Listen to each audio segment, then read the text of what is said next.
Ça y est, on y est. On décolle enfin pour le Japon. Et on l'a attendu, celui-là de voyage. Au programme, 19 jours dans le pays. Et on commence par la capitale, Tokyo.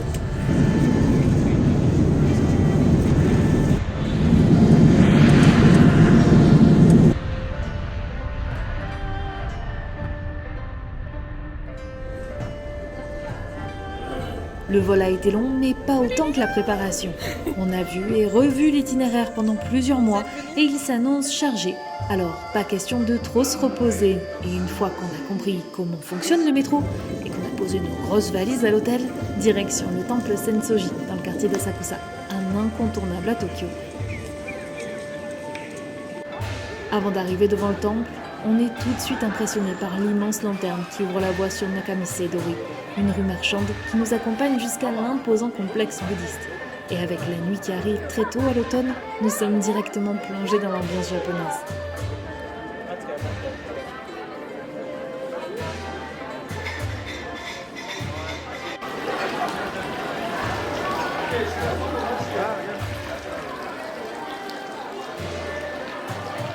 Les odeurs d'encens se mélangent au bruit des petites boîtes pour tirer le mikuji. Comprenez, des petits bouts de papier prédisant la bonne fortune, ou pas d'ailleurs. Et on peut tenter sa chance si l'avenir annoncé n'est pas si rose. La décoration ici. C'est fou.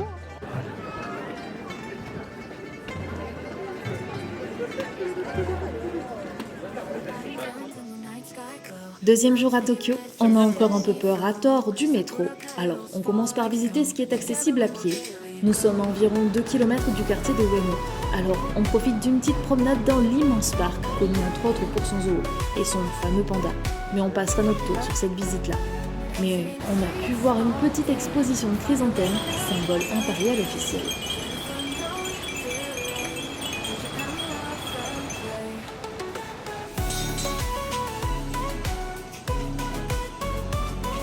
Promener, c'est bien sympa, mais quand il s'agit de se restaurer, là aussi le Japon est assez fort. Les restaurants ne manquent pas et pour ce premier vrai repas, notre choix s'est porté sur de l'okonomiyaki. Et clairement, nous n'avons pas été déçus du voyage.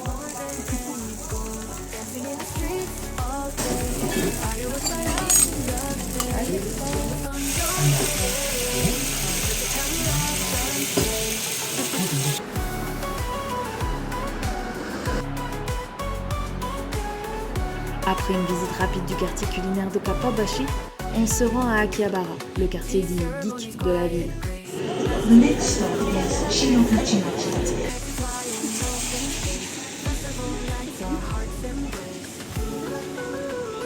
Alors, on profite pour flâner et s'essayer à toutes sortes de jeux. Une expérience aussi plaisante qu'assourdissante. Car dans les salles d'arcade, la musique est particulièrement forte. Mais ça fait aussi partie du charme du jeu. Ça c'est le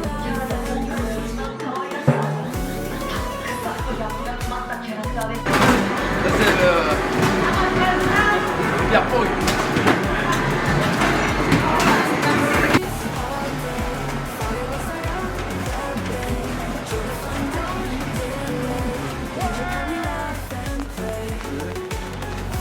Et avec la pluie dehors, les jeux en tout genre sont assez réconfortants. Tout comme les sushis d'ailleurs.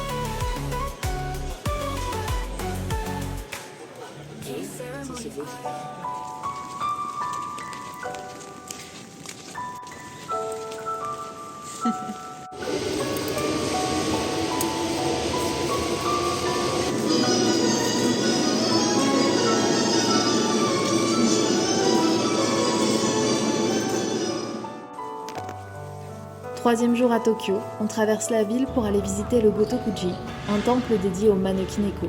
Ce petit chat porte-bonheur est particulièrement connu et apprécié au Japon. Il porterait chance ou apporterait la fortune en fonction de la patte levée. Et au Japon, on le voit quand même très souvent.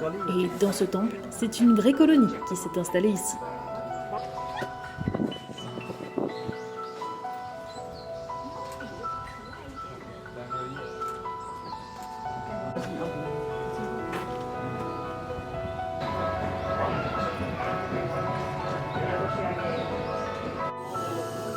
Dans ce coin de Tokyo, on pousse même l'admiration du Maneki-neko jusqu'à en faire un train spécial, un train que nous avons eu la chance de prendre complètement par hasard.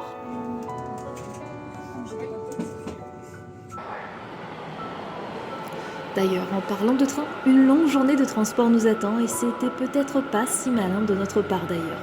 Mais avec la météo annoncée, on a préféré assurer quelques visites en extérieur.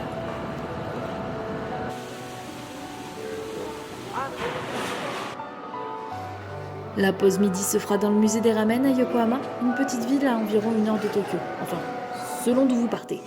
Ici, on peut retrouver des explications sur ce plat très apprécié. Et surtout, on peut déguster des ramen de toutes les régions du Japon, ou presque. Les petites échoppes sont installées dans une rue tokyoïte reconstituée qui s'inspire des années 50-60. Et tout ça à l'intérieur du musée.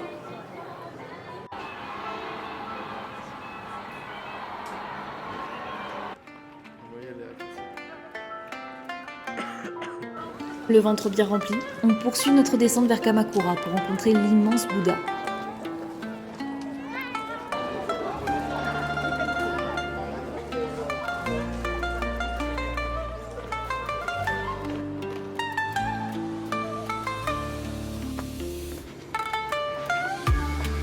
Et puisqu'on est à Kamakura, j'avais repéré à quelques minutes de là un petit lieu qui m'avait l'air bien sympa.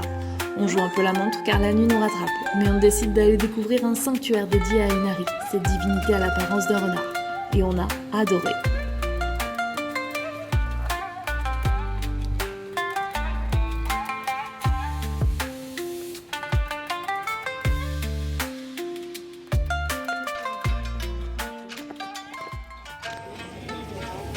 Retour à Tokyo et changement d'ambiance avec une visite nocturne de Shibuya.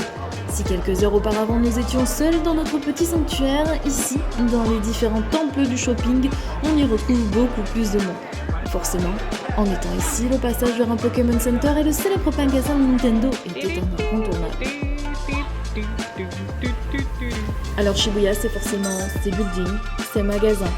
Ce sera pour nous aussi un curry japonais inoubliable et forcément son célèbre passage piéton.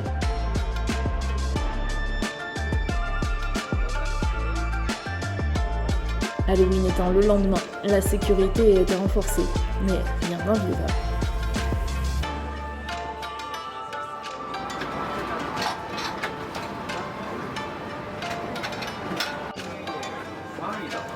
Avant-dernier jour à Tokyo, et direction le marché aux poissons de Tsukiji pour un petit déjeuner salé. Les rues sont étroites et les étals variés. Il y a du monde, cela va sans dire, mais on arrive à trouver notre place à un petit stand de sushi.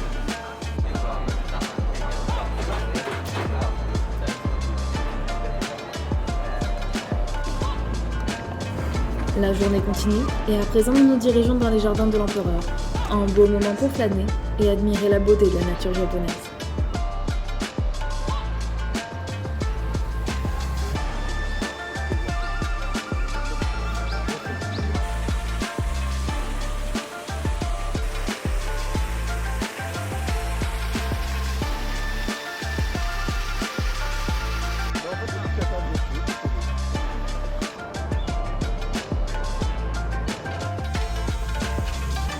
Pour la suite, il nous a fallu réserver avant de partir au Japon pour la pause midi.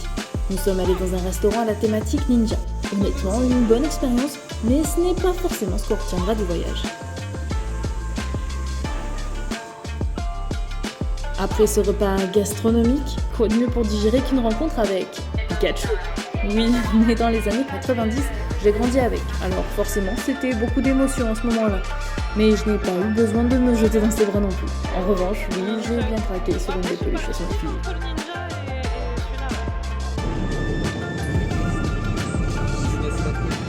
Retour dans le métro, direction le Metropolitan Government Building, où ici, vous trouvez la météo concernant le rougissement des feuilles d'érable.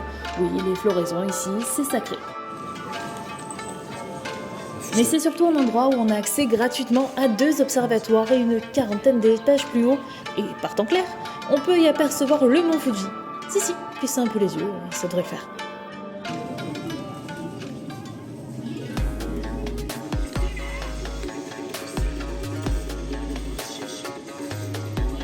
Mais si vous trouvez la journée longue, elle est loin d'être terminée.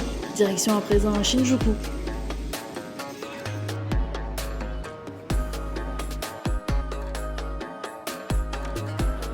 Au programme, rencontre avec Godzilla, mais surtout avec le fameux chat coincé dans son écran qui, clairement, m'a captivé un beau moment.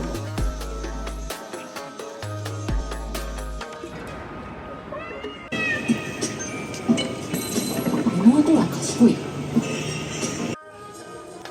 Pour finir cette journée en beauté, on prend la route vers Ikebukuro, où on a pu assister à un concert de pop stars japonaises.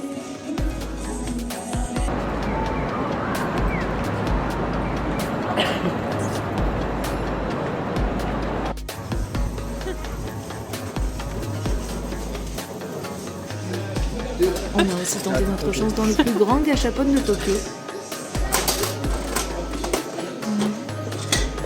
J'espère que je vais voir deux fois même. Oh merde! C'est le même. Et le hasard, si... T'es content? Non, c'était le pire. Enfin, on s'est essayé au baseball, un sport adoré des Japonais, et on a lancé quelques balles avec plus ou moins d'adresse. Et comme le sport, ça creuse, on a terminé cette journée devant un bon Tsukemen.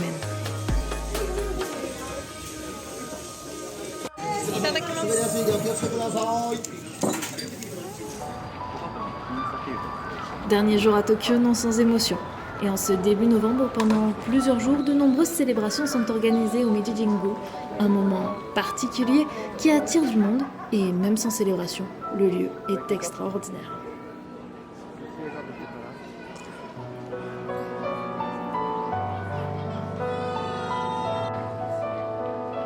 Partage mutuellement.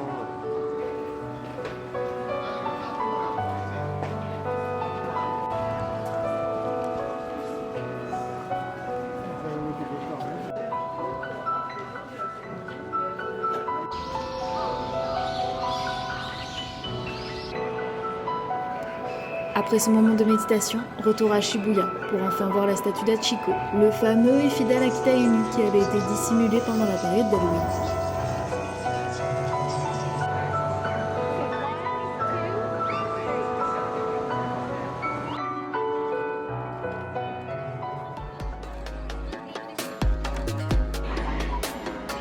En continuant notre découverte de Tokyo, on tombe par hasard sur un petit événement festif. Plusieurs régions sont représentées et chacune a l'impression de venir avec sa petite spécialité.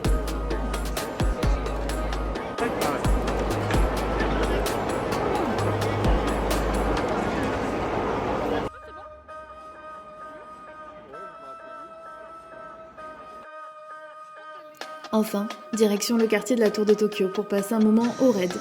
Un niveau de la tour avec des jeux très spéciaux et on a même pu faire un vrai combat de robots.